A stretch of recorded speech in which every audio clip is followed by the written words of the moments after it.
E hoje eu vou falar da Fuji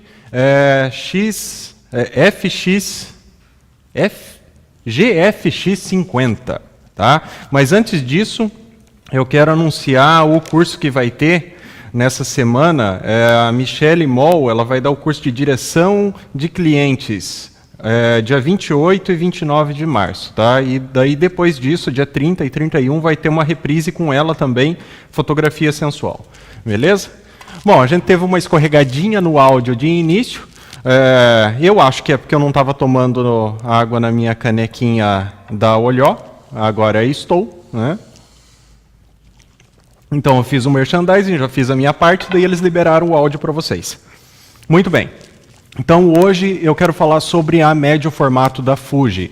Se vocês derem uma rebuscada lá nos vídeos do assunto principal, vão ver que eu já falei no lançamento dela, eu já falei com as especificações técnicas, tamanho, comparação com isso, comparação com aquilo, eu só não tinha resultados.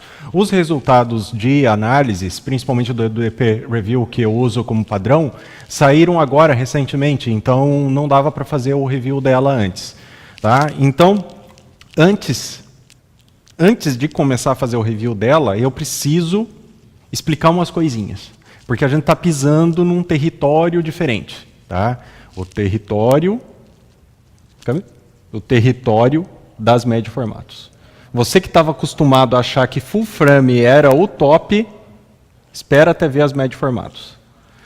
Muito bem. Então, o que implica ela ser uma médio formato? Eu fiz uma apresentaçãozinha aqui para vocês, ó, de algumas coisas que são importantes vocês terem em mente ao pensar sobre uma câmera de médio formato. Uma delas é, obviamente, o tamanho do sensor. Então, por que ela é uma médio formato? Porque o tamanho do sensor dela é maior do que o tamanho padrão 135, que é aquele 36 por 24 milímetros, que vocês estão acostumados a chamar de full frame. Por que aquilo lá é full frame? É full frame porque tem a mesma área útil do filme padrão 135, que foi o filme que dominou a fotografia analógica durante um século, certo? Essa é a primeira consideração e é a consideração mais óbvia. É claro que quando o cara te vende uma câmera médio formato, ele quer que você saiba que o sensor dela é maior, por isso que ele está lá cobrando aquele absurdo que as câmeras médio formato são, porque o sensor é grande e é muito caro fazer um sensor muito grande. Certo? Tecnologicamente falando, é difícil, é complicado fazer um sensor grande, ok? E a outra questão é a densidade de pixels. Tá? Então você tem que considerar, sim, essa questão do tamanho do sensor, mas mais importante do que a questão do tamanho do sensor é a densidade de pixels. Se você tem um sensor maior, cabem mais pixels, sem eles estarem ali um coladinho no outro. Tá, mas o que isso quer dizer? Bom, é o seguinte, para você que está completamente perdido, recomendo altamente que você dê uma olhada no meu livro. Tá? Tríade da câmera fotográfica, tem aqui na loja da editora Fotos. Tá? Lá você vai ter essas informações muito minuciosas. Eu vou passar alguma coisinha aqui para vocês, para não deixar vocês boiando. Deixa eu encontrar aqui o que eu quero mostrar aqui para a câmera aérea. Deixa eu ver. Está aqui a câmera aérea. Opa, é a outra. Aí, aqui, ó. Esse daqui é um sensor full frame e aqui a área do filme, ó, 36 por 24. Então isso significa que é um sensor full frame. Se ele for maior do que 36 por 24, ele entra na categoria de médio formato, que é o que a gente vai falar agora. E outra imagem que eu quero mostrar aqui para vocês é justamente da densidade de pixels, tá? Então, se você tem aqui, ó. Aqui é a representação gráfica, bem simplificada, do que seria os pixels dentro de um sensor. Essa parte amarelinha, clara, é a área útil, onde o sensor mede a luz. E essa outra parte escura aqui, ó, representa os componentes eletrônicos. Se você tem um sensor full frame, e aqui ele tem escala do lado de um sensor de celular típico, como exemplo o iPhone, dá para ver como a área útil desse sensor maior é muito maior também. Então ele captura mais luz com mais qualidade, certo? Enquanto o sensor do iPhone tem a mesma quantidade de pixels que esse, só que vai conseguir capturar muito menos luz. Bom, e isso representa o quê? representa uma melhor relação sinal-ruído, ou seja, você vai poder subir o ISO até as estratosferas e vai continuar tendo uma imagem limpinha. Você tem o potencial para ter um Dynamic Range melhor e também uma reprodução de cores muito melhor. Isso é óbvio e direto de um sensor com baixa densidade de pixels. Como a gente está falando de sensores médio formato, então a gente tem um tamanho grande com um potencial para ter poucos pixels dentro dele e ele ter mais espaço, então ter um fator de preenchimento, que é a área útil do sensor, maior. Ok? Como que calcula a densidade de pixels? Porque essa informação não vem a partir do fabricante. Primeiro você tem que saber o tamanho do teu sensor. Então aqui tem alguns tamanhos de sensor só colocados em escala, tá? Esse tamanho do sensor você consegue lá nas especificações técnicas da tua câmera. Se você tem uma full frame, é 36 por 24 milímetros, por exemplo. E aqui a primeira câmera que eu estou mostrando é uma Canon full frame. A do meio é essa da Fuji médio formato. Mas é um médio formato que é um pouco menor do que o médio formato padrão, que seria dessa câmera aqui, da Hasselblad, com o back digital da Phase One, tá? Aqui tem uma imagem, mostrando as duas câmeras abertas, uma câmera da Nikon aqui, full frame, tá vendo ali atrás, ali dentro tem o espelho, mas essa área aqui que tem ali, atrás é o sensor. Então, o sensor de 24 por 36 do lado desse sensor da Fuji. Tá? E que tamanho, então, tem o sensor da Fuji? O sensor da Fuji tem anotado aqui numa cola, 44 por 33 milímetros. Essa é a área útil do sensor da Fuji. Ok? Como que você calcula a densidade de pixels a partir do tamanho do sensor? Bom, você precisa então saber quantos pixels você tem de base por quantos pixels você tem de altura. Por exemplo, essa câmera da Fuji ela tem 51 megapixels. Então a fotografia que você tira dela vai ter 8.256 por 6.192 pixels, certo? Esse é o tamanho em pixels que você tem desse sensor. Aí você pega uma dessas informações. Eu vou pegar aqui, por exemplo, 6.192. Tá? Essa quantidade de pixels aqui é da lateral do sensor, que tem 33 milímetros. Eu estou montando aqui uma regra do terço e que eu vou corresponder isso daí com o tamanho de uma polegada em milímetros, que é 25,4. E vou colocar um X aqui em cima. Ok? Então, aqui fica a quantidade de pixels que você tem. Aqui, a informação do comprimento em milímetros que você tem ali, da altura do sensor. Aqui é a quantidade de milímetros que existe em uma polegada e X. Aí você vai ter o seguinte, 33x igual, pegar aqui, vou fazer a conta, você vai multiplicar 6.192 por 25,4 e o resultado está aqui, 157.200, essa minha letra é uma beleza, ainda mais no touch, fica melhor ainda, 0,8. Tá? Isso daqui você vai dividir, então, por 33. Certo? E o resultado vai ser o seguinte, 4.765 ppi. O que essa rabisqueira aí quer dizer? Quer dizer que você tem 4.765 pixels por polegada. Certo? Então, em cada polegada, você tem essa quantidade de pixels. Se você fizer essa conta para várias câmeras diferentes, você vai ter, então, a comparação da densidade de pixels. Lembrando que eu expliquei agora há pouco, quanto menos pixels você tem na área, quanto menor a densidade, melhor para reprodução de cores, relação sinal-ruído e Dynamic Range. Bom, eu tenho aqui uma tabelinha daí organizadinha, para você que não entendeu a minha letra. Né? A primeira câmera que eu tenho aqui na tabela, então, é essa Fuji GFX50S. 51 megapixels, aqui o tamanho, as dimensões do arquivo, tamanho do sensor, 4.765 12.765 ppi. Bom, vamos comparar isso daí primeiro, então, com a câmera, uma full frame típica, tá? Uma full frame típica, nem com o top da quantidade de pixels, de megapixels, nem com o mais baixo. Peguei aqui a Nikon 810. Ela tem 36 megapixels, espalhados em um sensor de 36 por 24 milímetros.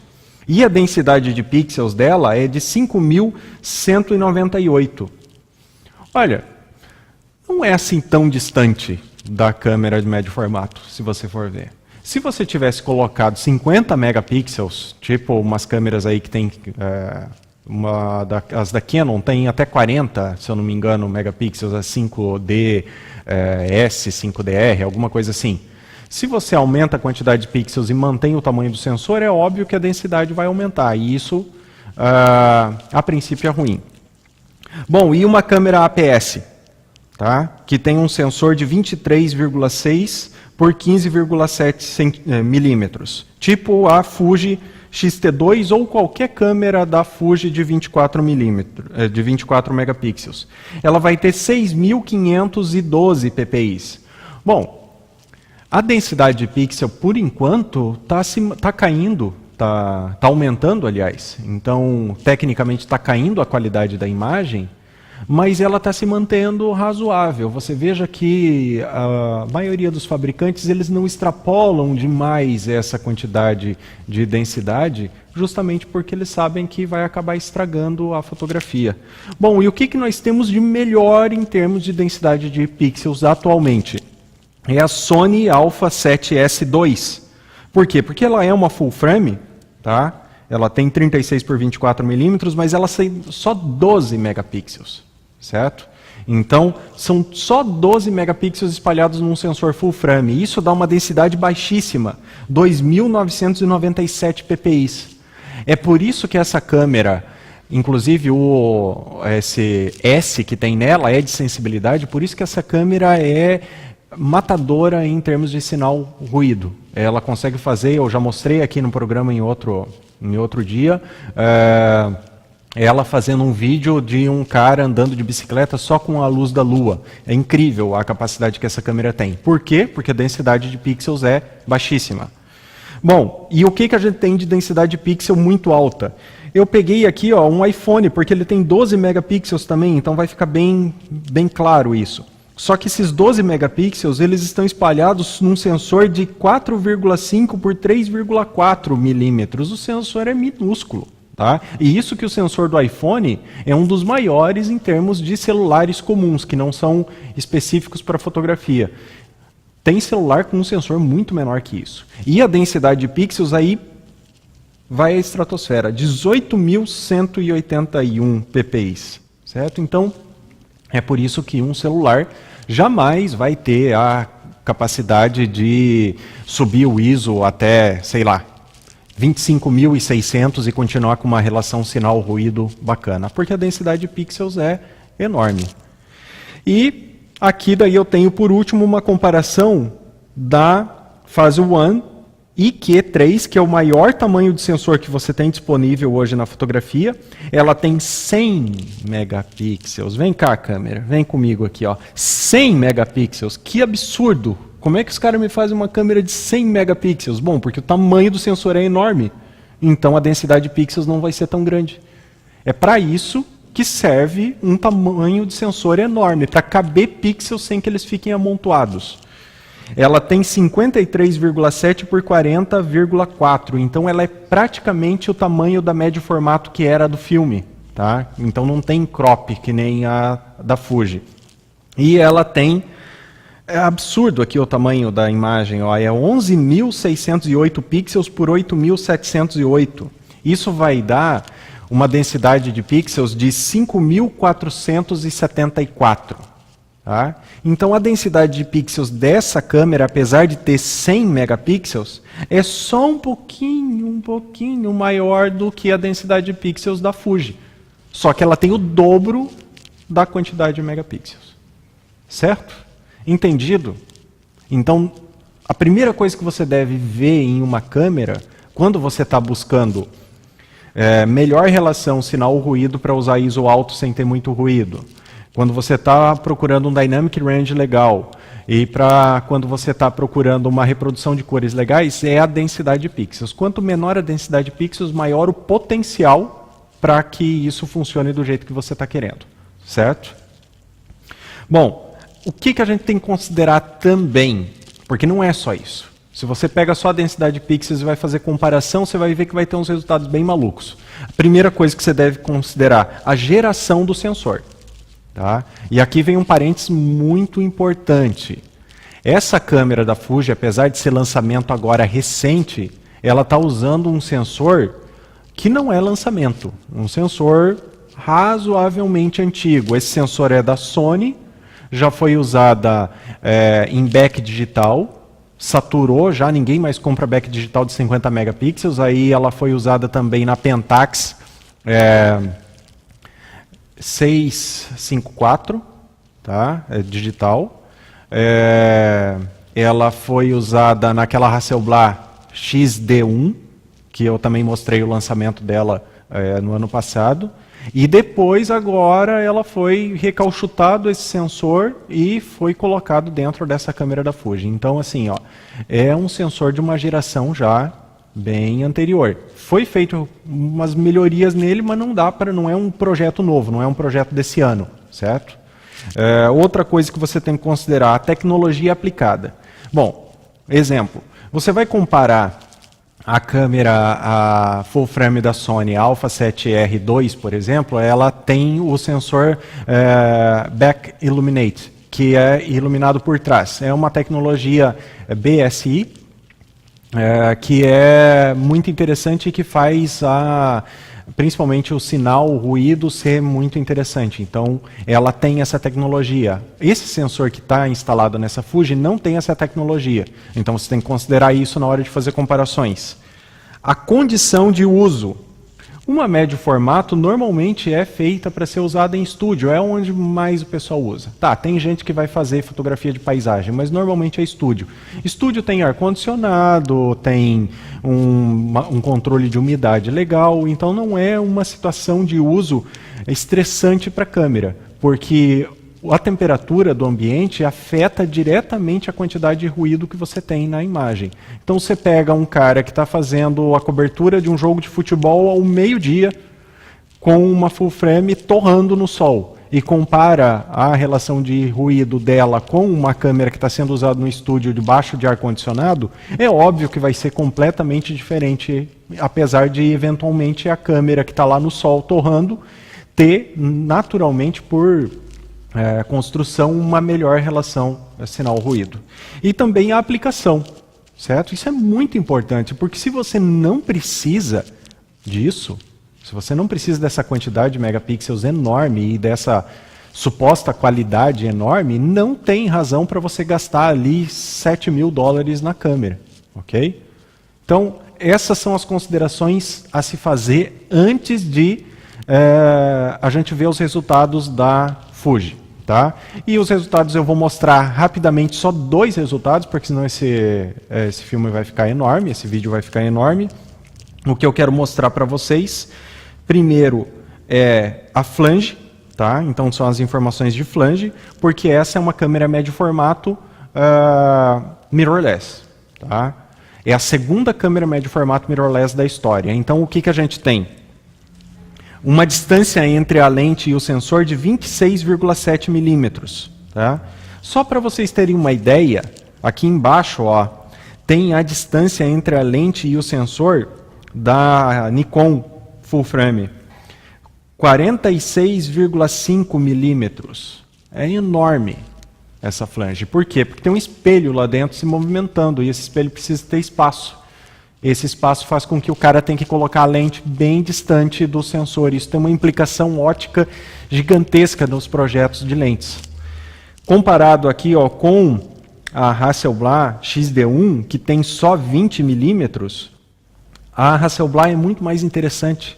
Eu acho que a Fuji exagerou um pouquinho nessa flange, não precisava ser tão grande assim essa flange. Tá?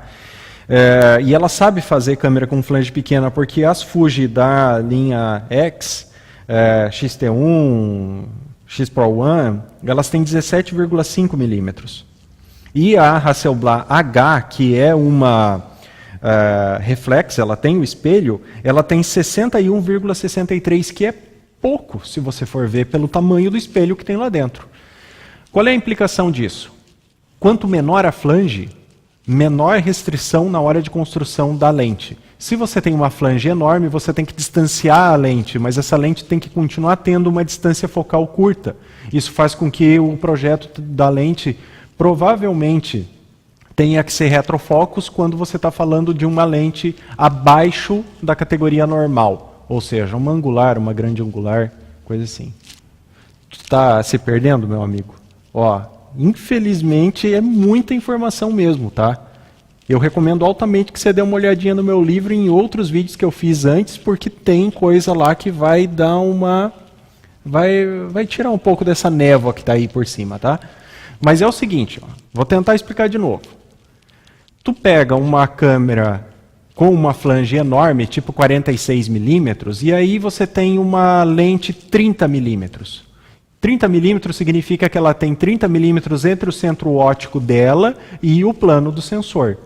Mas como que uma lente vai ter 30 milímetros se ela está afastada a 46,5? Ela tem que ter um projeto de retrofocus. Esse projeto de retrofocus é o que faz dar aquela distorção. Sabe aquela distorção que vira um barril as coisas? É isso daí, entendeu? É o projeto retrofocus. Tá? Então você tem que considerar isso. Principalmente pelo fato, então, de ela ser uma mirrorless. Okay?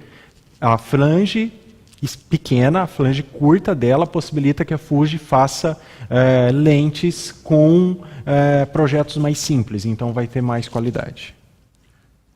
Só que, como eu disse, aqui está uma comparação, ó, a Fuji dentro aqui da Hasselblad, uma dentro da outra, para vocês verem o tamanho, a câmera da Fuji acabou ficando muito maior. Eu acho que isso foi um equívoco do tio Fuji.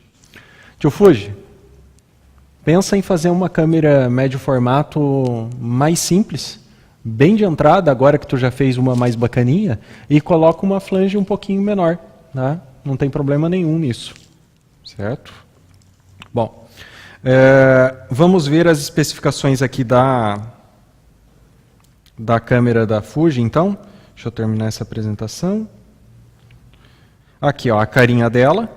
Vou passar algumas fotos aqui para vocês verem rapidamente e vou direto para os resultados. Tá? Então, olha só, ela é uma mirrorless, mas ela é grandinha. Tá? Ela é gordinha. Certo? Mas ela não é tão grande quanto uma câmera médio formato SLR. Bom, testes. O primeiro teste que eu tenho aqui, estou abrindo o DP Review, é o teste de ISO, tá? Relação ruído-ISO. E aí você tem aqui uma comparação com algumas câmeras.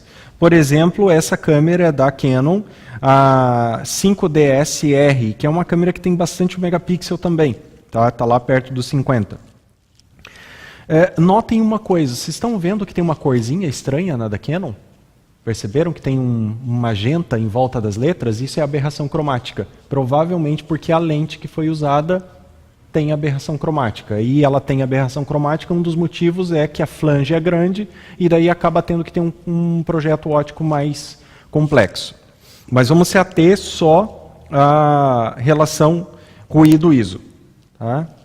Eu vou abrir aqui uma outra área da foto, onde tem uma textura mais fina. Ok? E vamos exagerar, vamos direto ao ponto. ISO 6400. Essa é a relação, então, que você tem de ruído-ISO entre a câmera da Fuji, que é médio formato, e a câmera da Canon, que não é médio formato, é uma full frame, mas tem mais ou menos a mesma quantidade de megapixels. Perceba que a imagem da Fuji é muito mais limpa. A retenção de detalhes é melhor e ela tem uma relação de ruído cromático muito mais baixa. Isso torna, então, essa câmera muito mais interessante para quem vai usar ela com ISO alto. Comparada com essa outra câmera aqui, ó, a 645 da Pentax, que tem o mesmo sensor, perceba que as melhorias que a Fuji fez nesse sensor deram um fôlego a mais em alto ISO. A retenção de detalhes é praticamente a mesma, mas você tem um pouquinho menos ruído. E comparado aqui com a da Sony, a Alpha 7R2, que tem o tal do sensor Back Illuminate. Tá?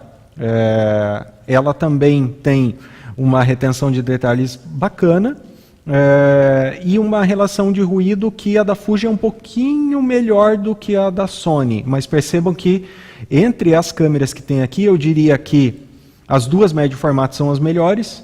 A Sony Alpha 7R2 vem em terceiro lugar e, por último, a da Canon, que é, digamos, a melhor da Canon, que tem disponível hoje.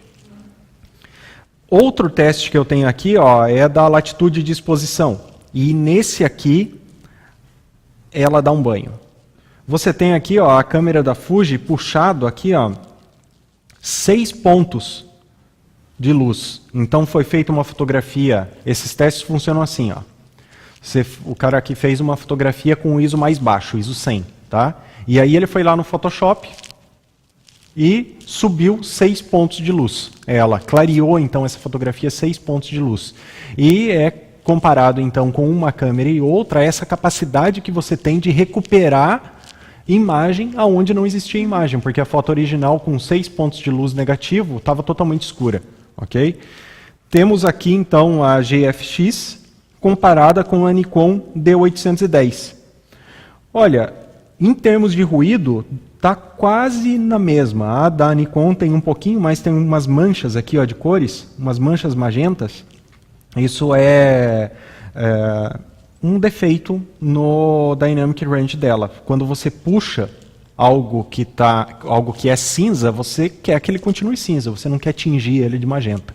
Então a relação de ruído está praticamente a mesma, mas a câmera da Nikon acaba puxando um pouquinho o magenta. Vamos comparar com aquela da Canon, a 5D SR. Olha que caca. Vem cá, câmera. Ô tio Canon, você não sabe fazer sensor com Dynamic Range legal, né?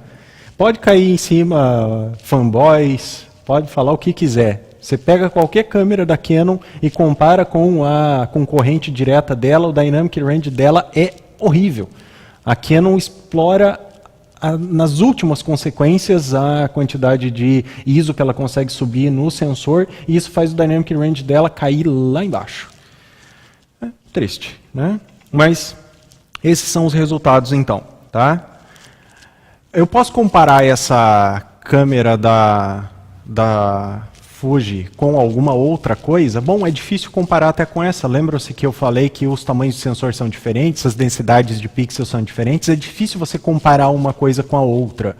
Qual é o meu veredito sobre essa câmera da Fuji? Eu acho que é prematuro investir nela. Tá? Eu acho que devemos esperar essa linha da Fuji tomar corpo. Assim como a X Pro One, quando veio, eu tive uma delas, logo que lançou eu comprei.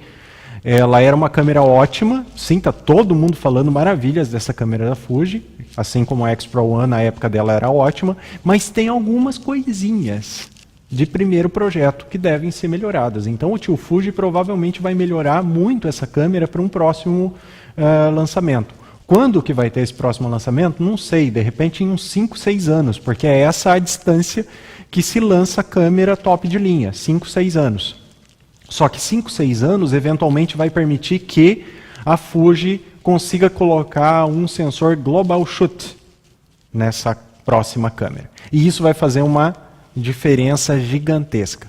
Tu não sabe o que é um sensor Global Shoot? Não vai ser agora que eu vou conseguir explicar, porque esse vídeo já ficou enorme. Mas perceba então que você está entrando numa categoria de câmeras bem alta e que isso demanda muito conhecimento para você entender aonde você está pisando. Questões de flange, que eventualmente você nunca pensou, a questão da densidade de pixels, que talvez também seja uma questão nova para ti, e a construção ótica, as fórmulas óticas das lentes, tá? Então é uma questão bem complexa. Você tem dinheiro para comprar essa Fuji e vai usar ela para o bem? Compre, tá? 6 mil e poucos dólares, vem com uma lente, é bem razoável, é mais barato que a full frame top de linha da Canon ou da Nikon. Compre. Se você quer uma câmera o mais perfeita possível e pode esperar, não é agora que você quer ela, bom, de repente a próxima câmera da Fuji vai ser melhor do que essa, ok? Agora, médio formato, melhor do que essa daqui, por essa categoria de preço, até 10 mil dólares, sem chance. A câmera da Fuji é completamente imbatível, não tem nada perto dela, ok? Espero que tenham gostado desse vídeo, eu volto daqui a pouco com cultura geral, algumas coisas que aconteceram nessas últimas semanas na fotografia. Lembre-se que você que está assistindo ao vivo pode mandar perguntas ali no chat, eu respondo no último bloco. Você também pode mandar perguntas para o assunto principal @fotostv.com.br ou pode mandar um comentário ali no vídeo do YouTube se você estiver assistindo esse vídeo gravado, ok? Um tempinho para tomar uma água e eu já volto. E aí, gostou do programa de hoje? Deixa um like, deixa um comentário no vídeo e não se esquece de se inscrever no canal para não perder nenhum vídeo, ok? Até o próximo.